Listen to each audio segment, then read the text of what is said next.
Hey everyone, this is Keith Scott from out in Sydney, Australia. I'm one of the voices of Bullwinkle J. Moose. It's time to watch Relentless and Unstoppable. And so give it up for your main hosts, Douglas Kenny and Andy McPhee. Hey everybody, this is Doug Kenny and welcome to Relentless and Unstoppable. We have another amazing guest coming on the channel today, so please hit like and subscribe. And after this episode, please stay tuned to the RNU channel for more amazing guests. Let's get this on! Hey everybody, how you doing? Just a quick little share of why I started Relentless and Unstoppable. It was for one very simple reason, because of Doug Kenny.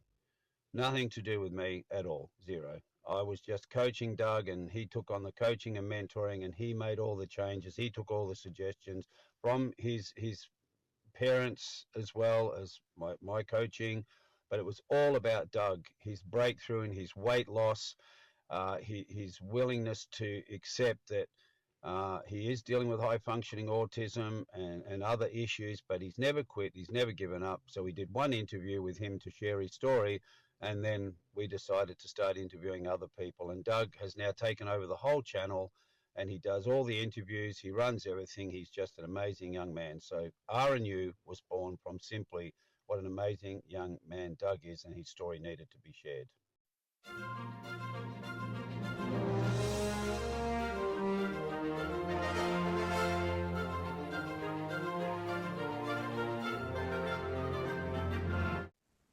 Yeah, I see what you mean. So what was your reaction when you got the first offer from Robert Yates to drive the 90 car? Oh, I was pumped, man. I mean, anytime you get your first ride, it's the one you cherish the most, at least for me, being that that's really the only full-time ride I've ever got. I've always cherished that, and I've always appreciated Robert picking me, and City Financial also had a big say in who got to drive the car in full-time in 07. So I was always appreciative to them, and Robert was such a great guy to race for. Just a real humble, down-to-earth, real nice guy. Cared about his race team, cared about everybody on it, and he always tried to make sure that he took care of everybody. And there was a lot of good people at Yates back then when I was with them, and it's something I'll always cherish. Is looking back on my career, on what I was able to do, and being fortunate enough to be one of the few that get picked to be able to race at a level like that. Yeah, for sure. Since considering that 2006 was the last year of Dale Jarrett and Elliott Sadler with the team, did you ever meet those guys or nah? Yeah, I did. I actually think I ran one cup race with Elliott and Dale at Pocono Raceway in 06. I think I got to run. It was either 06 or 07. I got to run one race with them in the Cup Series, so that was a lot of fun. And two really great guys. I really like Dale and Elliott. They were always nice guys. And Ricky Rudd was actually a big part of the organization back then. Still, a lot of people don't know that. When I was doing the road course stuff and trying to get up to speed on the road course racing in those cars, because I hadn't really done road course racing since I was about 9 or 10 years old in go-karts.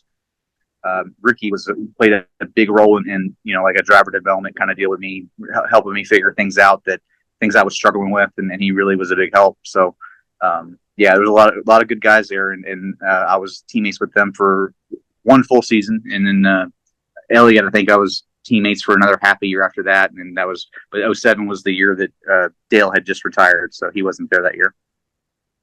Yeah, I see what you mean. So, did you? I think didn't Ricky Rudd and David Gilliland sweep like the front row at Daytona, I believe, for Yates in 2007? Yeah, I don't remember if that was Gilliland or it might have been Elliott Sadler and Dale Jarrett in 06, if I'm not mistaken. It could have been Gilliland, but I want to say it was, because Gilliland didn't come along, I don't think, until the following year in 07. Or no, sorry, in 08. I think about 08, I think, is actually when Gilliland came in there to race. So I think I'm pretty sure they swept the front row in 2007, if I'm not mistaken. Because I think Elliott Sadler was driving the M&M's 38, and Dale Jarrett was on the UPS 88. Okay. Yeah, pretty interesting. That must have been quite an accomplishment for the team. You know, like you got to remember that Team Penske now twice qualified all of their cars on the front row at Indy. You know, that's quite an accomplishment, you know? Yeah, yeah. Back when I was, with Yates or had just joined Yates, they were really a powerhouse in the motor side of things. Yates engines were on the Ford side were that's really played a key factor in what them sitting on so many front rows and poles at Daytona and Talladega. They had such a great motor program and still do today, but back then they definitely had an advantage before they came up with more rules to try to keep all the manufacturers a little more equal. Yeah. I must ask you about two races in 2007. First of all, what happened from your perspective when you beat Brad Coleman to win at Kentucky for your first win with Yates? And I think your only NASCAR win in that series. Yeah, from about 40 laps to go all the way down to that last restart with, I believe it was 17 or 18 to go. Wimmer was in front of me in second, and I was running third, and I felt like I was a little bit faster than both of them, but we were all running the bottom, and I couldn't get a big enough run to get to the inside of Wimmer, and getting this cars they're very easily they get aero tight very easy. It's really hard to keep enough air on to keep your car rotating, and that was my biggest issue. But I had remembered the outside line had worked really well there. Sorry, I got mosquitoes getting me out here. The outside line had worked really well there the year before, and I had run up there a little bit earlier in the race, but my car was a little tighter earlier in the race. It wasn't as good as it was at the end of the race.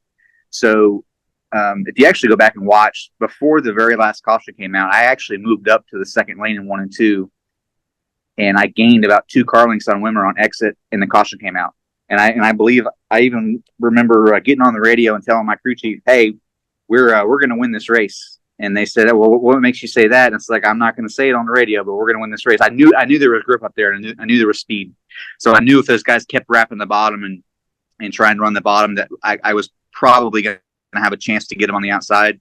And once I got by Wimmer on the outside, I pretty much knew I had a chance at Brad. And then once we got clean air, it was, clean air is so important. If you have a faster race car than the guys around you and you have clean air, you will pull away without a doubt. It's one of those things where if your car's a little faster, but you don't have clean air and you're stuck in dirty air, you kind of just get stuck right behind them and you can't really do nothing with it.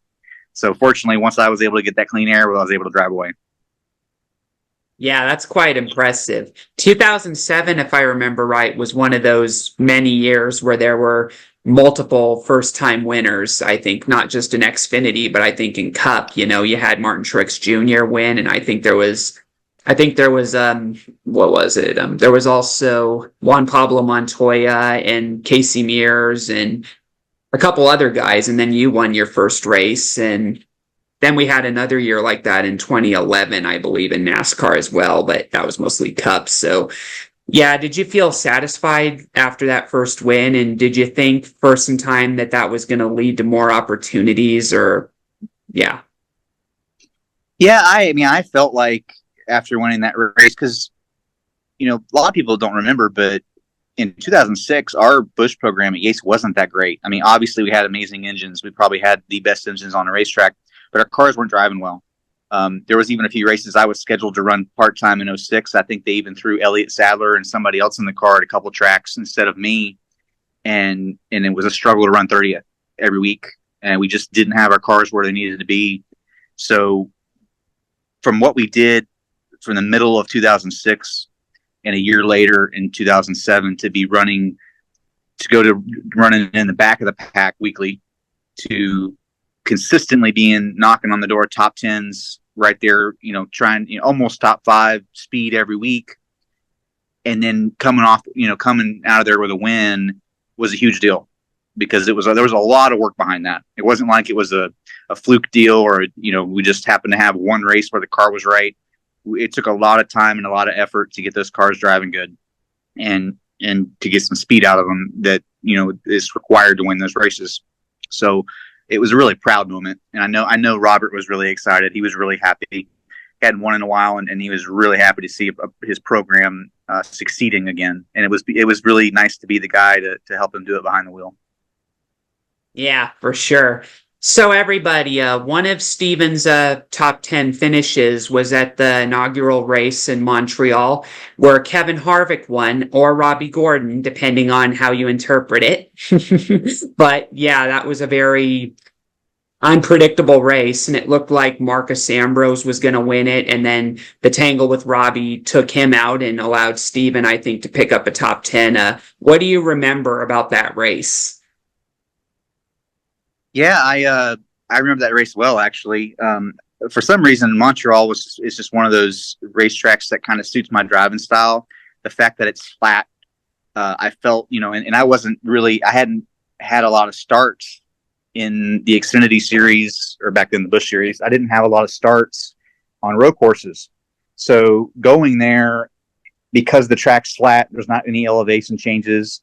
It's a real technical road course. I felt like it drove like a short track.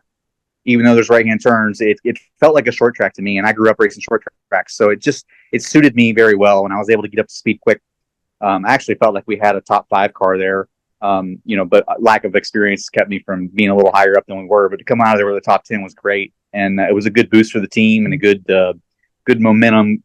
I think that race was fairly early on. I want to say it was before mid-season, so that kind of kicked us off and got us on that streak of starting to run more in the front consistently, and pit crew was starting to nail pit road and doing all those things right. And by the time we got to Charlotte, Nashville the week before. We were actually leading Nashville the week before I won Kentucky, and we blew an engine, and it was the only engine we blew all year. So who knows? There could have been in Homestead, actually the last race of Homestead, I believe we were leading when the last caution came out. We were about to make our last pit stop, and the strategy we had chose to do would have put us out with the lead with about 6-second lead over Harvick with like 11 laps to go. So who knows? It could have been a 3-win year. I mean, it's just one of those things. It doesn't always go your way. But, overall, I think from where we were in 2006 to where we ended the season with another top 10, I think we finished 6th in the final race 5th or 6th in the final race at Homestead. We did such a good job of making that program very competitive compared to what it was the year before. Yeah, it was very competitive. I've heard a lot of things about Circuit Gilles Villeneuve, the track it was hosted on, and I learned that a lot of it was braking, and the road course ringers like Ron Fellows, Boris Said, and even Andy Pilgrim, I think, who was in that race, they all said that braking was a key to victory. What was braking like at that track? Yeah, back then the braking systems weren't all that great. We did what we could at the time what the technology was that we had to use the fans and the stuff that we used to cool those brakes off in those cars. But it just wasn't that strong. Wasn't strong enough to keep those things cool on tracks like that. You got a 3,600 pound race car, and you're always at Montreal. You're always on the brakes. You're using the brakes a lot, and you're using them in the hard. Not like a place like Watkins Glen where there's really only one section you're hard on the brakes, and everywhere else is kind of a 50-60% kind of brake deal where you're on them, but you're not wearing them out.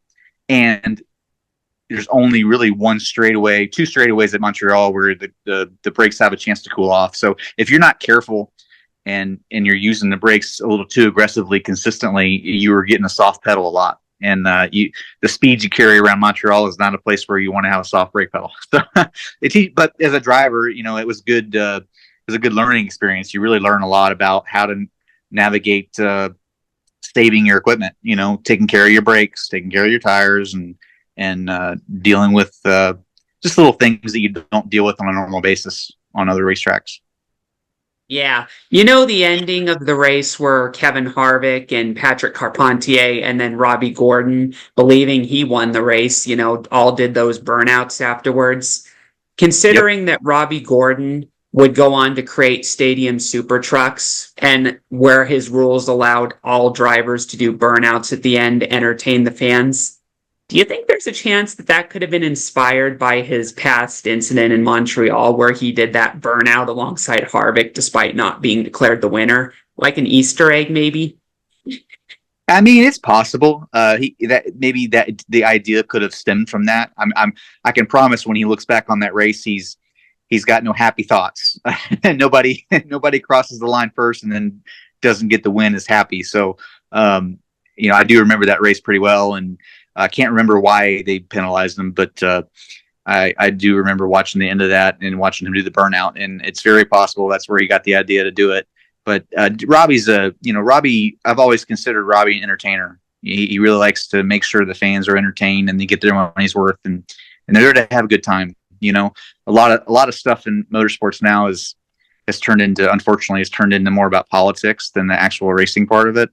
And as a competitor who grew up in the late '90s and early 2000s, it's tough to see that, and it's frustrating sometimes. So to see Robbie do what he's done with those trucks and make them as fun as they are to watch and as equal as they are, it's very competitive. And then to put on a show just for the fans. I mean, it's all about the fans with him. And of course he's got a little chip on his shoulder too when he jumps in one to race it. He's all about winning. But yeah, it's very possible that the idea came from that race. Gee, that's all we have for Relentless and Unstoppable. So tune into the next episode to hear more amazing stories from amazing guests. This is Keith Scott from Sydney, Australia, saying so long, and I'm smarter than the average bear. Gee.